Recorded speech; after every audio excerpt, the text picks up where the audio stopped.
흥미로운 통계 자료 하나를 보았습니다. 사람이 평생 70년을 산다고 했을 때 무엇을 하며 시간을 보내는가에 대한 조사였습니다. 일하는데 26년, 잠자는데 23년, 텔레비전 보는데 7년, 먹는데 6년, 근심과 걱정하는데 7년을 보낸답니다. 그런데 정작 기쁘고 행복하고 감사해서 웃는 데 쓰는 시간은 얼마인 줄 아십니까? 자료에 의하면 몇 년이 아니라 고작 88일이었습니다. 사람들이 열심히 일하는 이유는 행복하기 위해서입니다.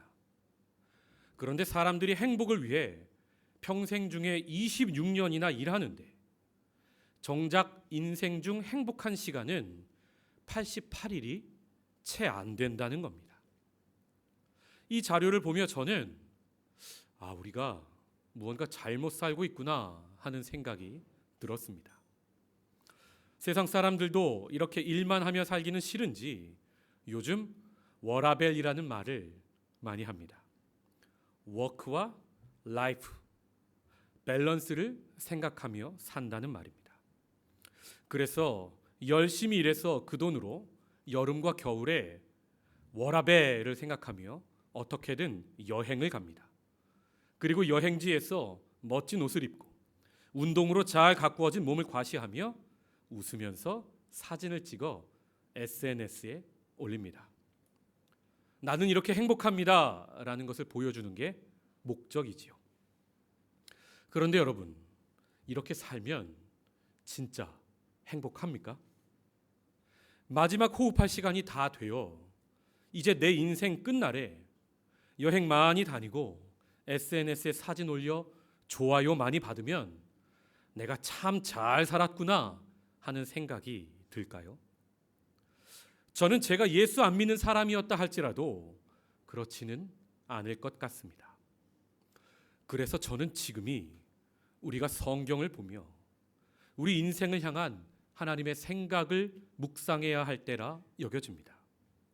인생 마지막에서야 하나님 앞에 내가 잘 살았나 생각하면 늦기 때문입니다. 여러분, 하나님은 우리 사람을 왜 창조하셨습니까? 하나님께 영광 돌리기 위해서, 하나님을 찬양하기 위해서, 하나님을 예배하기 위해서 다 맞는 말입니다.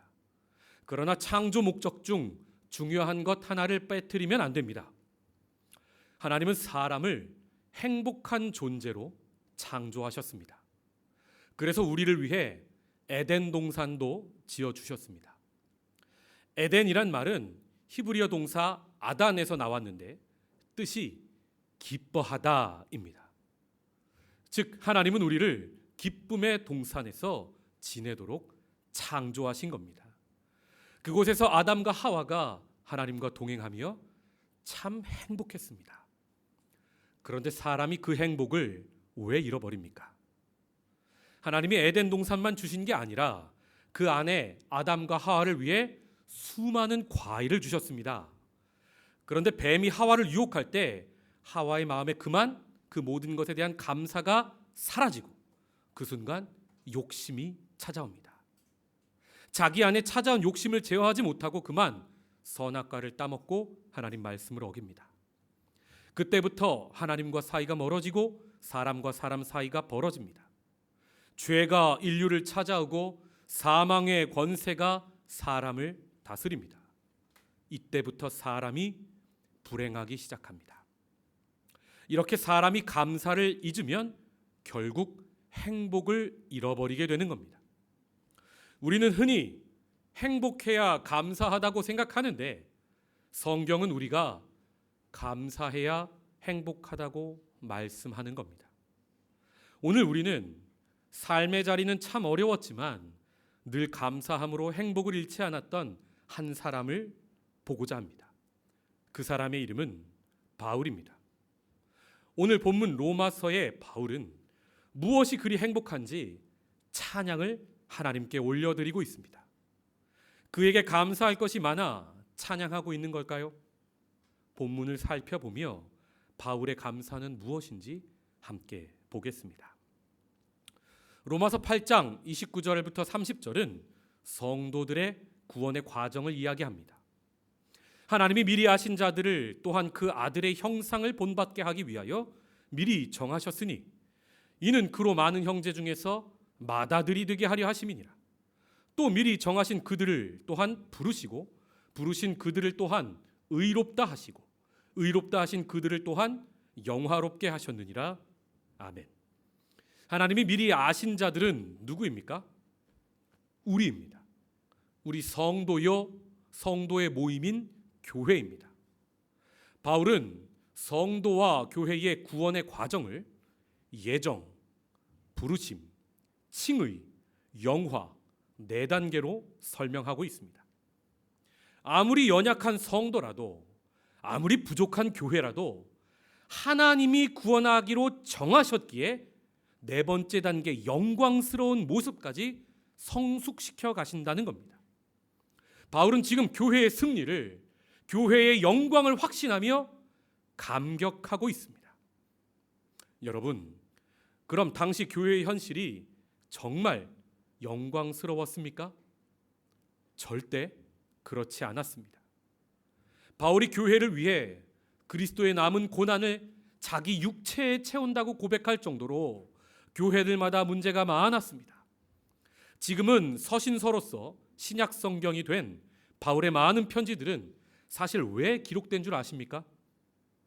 교회마다 문제가 너무 많아서 그 문제를 해결하려고 쓴 편지가 바로 바울 서신입니다.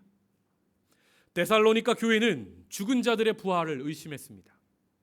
갈라디아에 있는 여러 교회는 율법주의자들이 나타나 바울이 전한 복음을 완전하지 못한 것으로 생각했습니다. 골로새 교회는 거짓 선지자들의 가르침으로 영적으로 매우 혼란한 상황이었습니다. 빌립보 교회는 영향력이 있었던 두 사람 유오디아와 순두개가 서로 싸우고 있었습니다.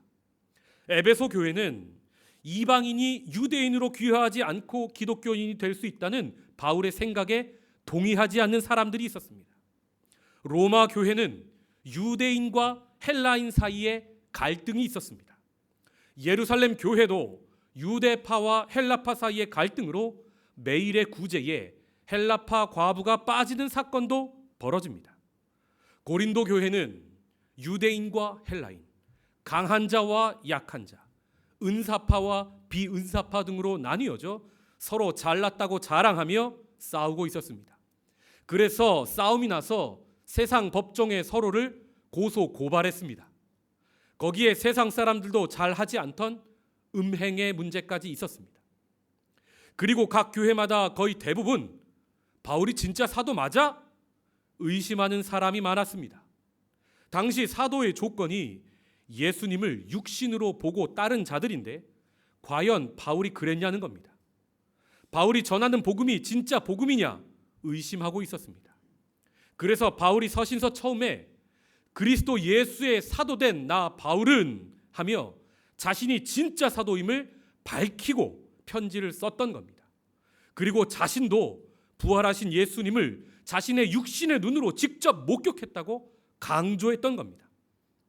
그런데 바울은 이런 문제가 많은 교회를 향하여 편지를 쓸 때 항상 편지 처음에 내가 너희로 인하여 하나님께 감사하노라 하는 말을 하는 걸 봅니다. 저는 신학을 공부하면서 이 말이 잘 이해가 가지 않았습니다. 그래서 바울이 서신서에서 너희 때문에 감사한다는 말을 하는 걸 보면 그냥 편지에 그냥 편지 보내면 어색하니까 인사말 정도겠거니 생각한 적이 있었습니다. 여러분, 부모 속 죽도록 썩이는 자식한테 편지 쓰는데 누가 너 때문에 감사한다는 말이 쉽게 나오겠습니까? 그런데 제가 성경을 깊이 묵상하면서 바울이 하는 감사는 그냥 인사말이 아님을 알게 되었습니다. 바울은 그의 인생 전체의 교회를 생각하면서 늘 감사하는 사람이었음을 제가 깨닫게 되었습니다. 복음을 위해 그리고 교회를 위해 생애 전체를 하나님께 드린 사람은 그 자체로 감사가 터져 나오게 되어 있는 겁니다. 오늘 성경의 본문이 그것을 잘 보여줍니다.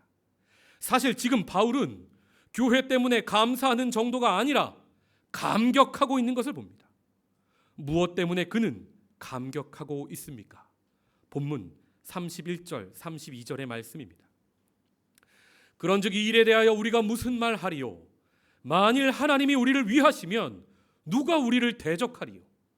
자기 아들을 아끼지 아니하시고 우리 모든 사람을 위하여 내주신 이가 어찌 그 아들과 함께 모든 것을 우리에게 주시지 아니하겠느냐. 아멘. 첫째로 바울은 하나님이 우리를 위하고 계시기에 감사했습니다. 하나님은 자기 아들을 아끼지 않으시면서까지 우리를 위하시는 분이십니다. 그 하나님이 아들뿐 아니라 모든 것을 주시는데 누가 감히 교회를 이길 수 있겠냐는 겁니다. 우리도 마찬가지입니다. 우리의 삶은 아직 영광스러움과는 거리가 멉니다. 우리를 힘들게 하는 적이 내 앞에 있는 것도 봅니다. 그러나 그 적이 우리를 끝까지 괴롭힐 수는 없습니다. 하나님께서 우리를 지금도 위하고 계시기 때문입니다. 우리를 위해 아들을 아끼지 않으신 분이 우리가 무릎 꿇고 기도하면 모든 것도 주시는 분이시기 때문입니다. 우리가 이 연단의 과정을 거쳐 영광의 자리에까지 다다르는 존재라 이 말입니다. 하나님이 그렇게 창조 전부터 우리를 예정하셨습니다. 다만 지금은 하나님이 나의 성장을 위해 적도 허락하시는 겁니다. 그래서 우리도 눈앞의 적에게 바울처럼 이렇게 선포할 수 있습니다. 누가 우리를 대적하리요? 아멘. 둘째로 바울은 하나님이 우리를 의롭게 여겨주심에 감사했습니다. 33절, 34절의 말씀입니다. 누가 능히 하나님께서 택하신 자들을 고발하리요? 의롭다 하신 이는 하나님이시니 누가 정죄하리요? 아멘. 성경을 보면 교회라는 곳은 처음부터 문제가 많았습니다. 교회에는 우리 죄인이 모여 있는 곳이기 때문입니다. 그러나 동시에 교회는 문제 해결의 능력도 점점 배우고 있었습니다. 죄인들이 예수의 보혈로 용서받아 의롭게 되어가는 칭의의 과정을 겪고 있었으니까요. 매일매일 성장하고 성숙하는 곳이 바로 교회인 것입니다. 그래서 바울도 교회에 문제가 보일 때마다 그들을 의롭게 여겨주시는 하나님을 주목하는 것을 봅니다. 하나님께서 의롭다 여겨주시니 누구도 교회를 고발하거나 정죄할 수는 없다는 겁니다. 우리도 삶에서 우리를 정죄하고 고발하는 세력을 만납니다. 그래서 쓰러집니다. 사탄의 공격도 받습니다. 아무리 내가 용을 써도 자녀가 내 뜻대로 되지 않습니다. 내가 정말 부모 자격은 있나 생각이 듭니다. 직분자요 사명자인데 삶이 너무 바쁘고 부대껴 때로 도망치고 싶을 때도 있습니다. 나 같은 사람이 하나님 일을 과연 할 수 있나 생각이 듭니다. 또 사람들과 문제 앞에서 부딪히다 오히려 내 안에 참 문제가 많음을 발견할 때가 있습니다.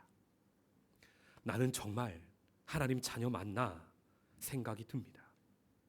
우리는 이렇게 가정에서, 직장에서, 교회에서 죄책감에 시달리곤 합니다. 그럴 때 어느덧 우리 안에 감사는 사라져버리는 겁니다. 그때마다 우리가 보아야 할 것은 문제와 상황이 아닙니다.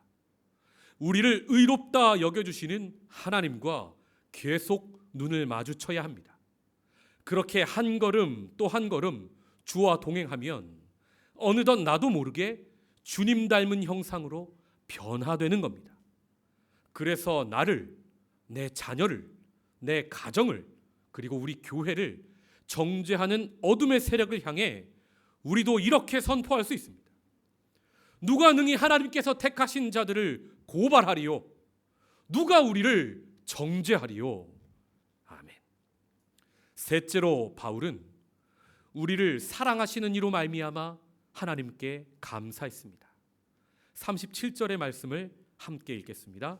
시작. 그러나 이 모든 일에 우리를 사랑하시는 이로 말미암아 우리가 넉넉히 이기느니라. 아멘.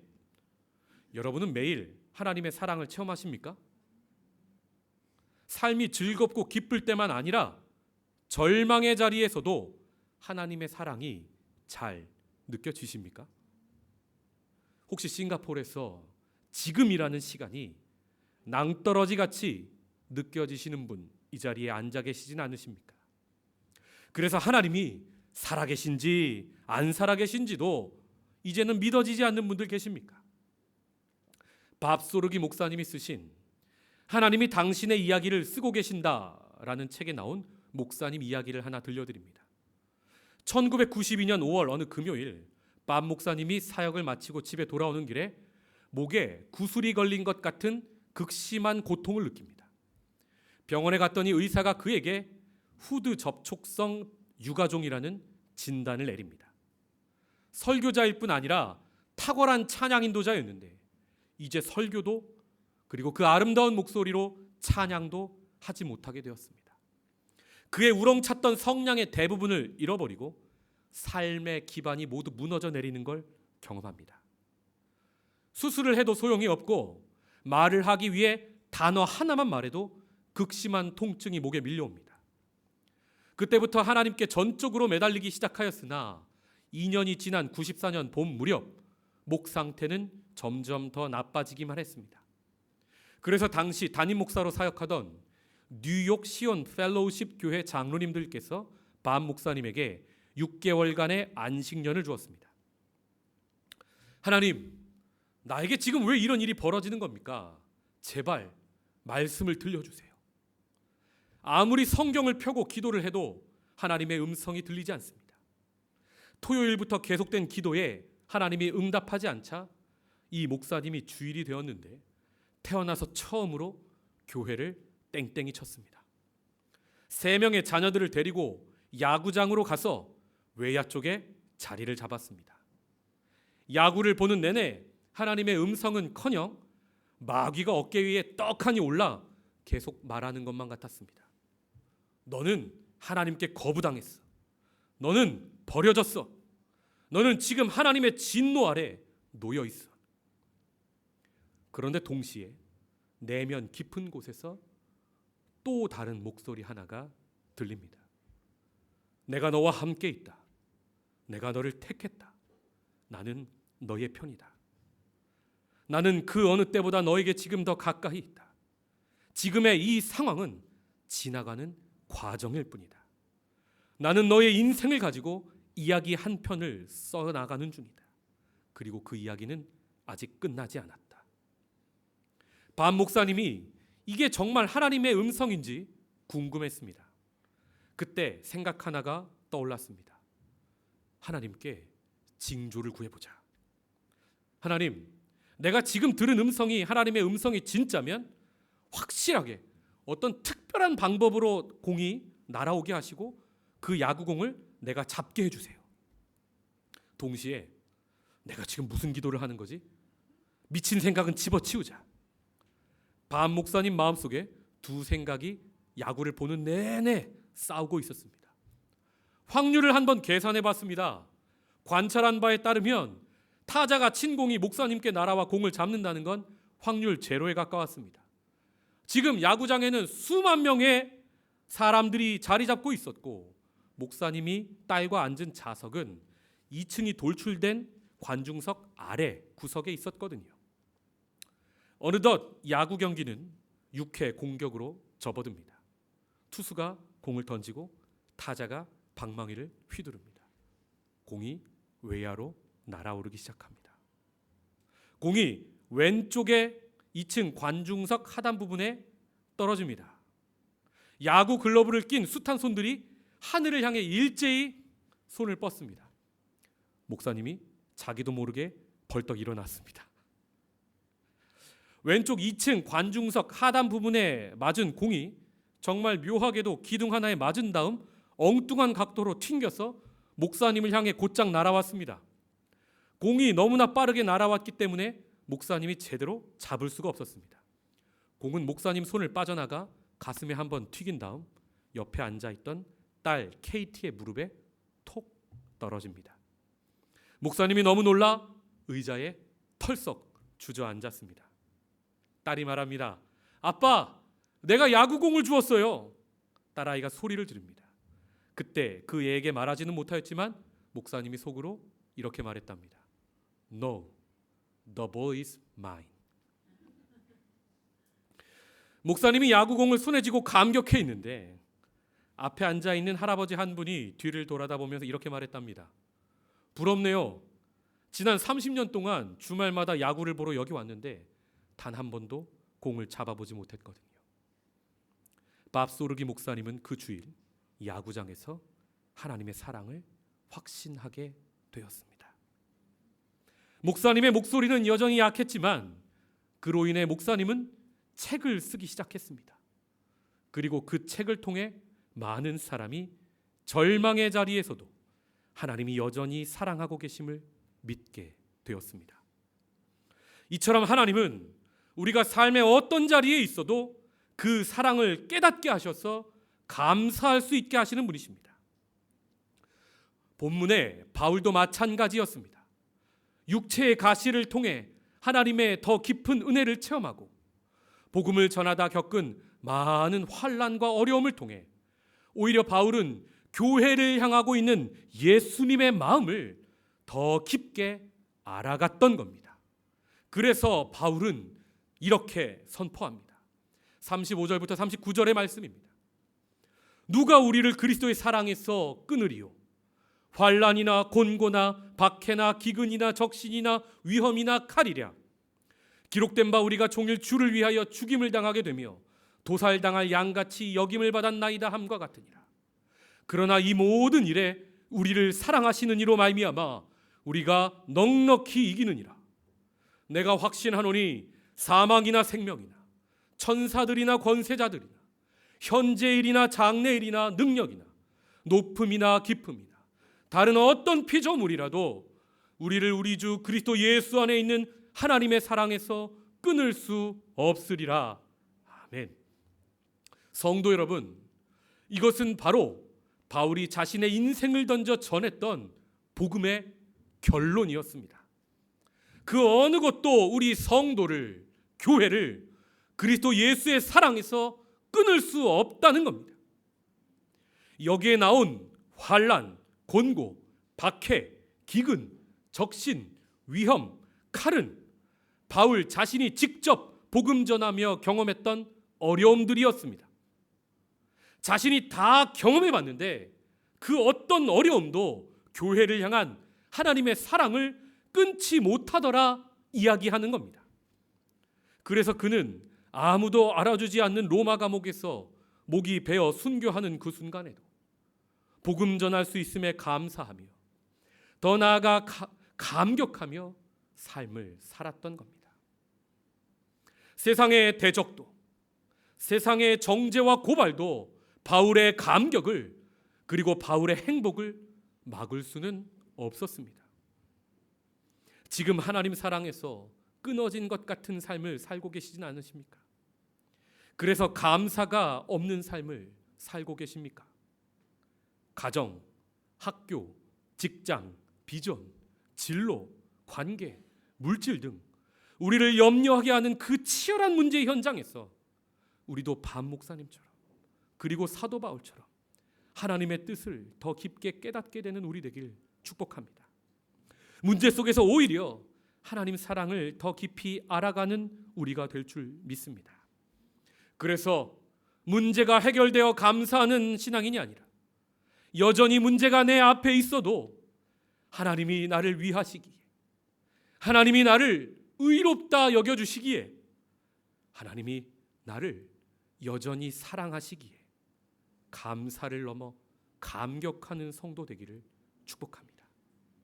그리고 지금 우리 앞에 놓여 있는 많은 문제들, 많은 상황들을 환난과 곤고와 박해와 기근과 적신과 위험과 칼을 향해 우리도 이렇게 선포하기 원합니다. 누가 우리를 그리스도의 사랑에서 끊으리요? 이 모든 일에 우리를 사랑하시는 이로 말미암아 우리가 넉넉히 이기느니라. 아멘. 기도하겠습니다.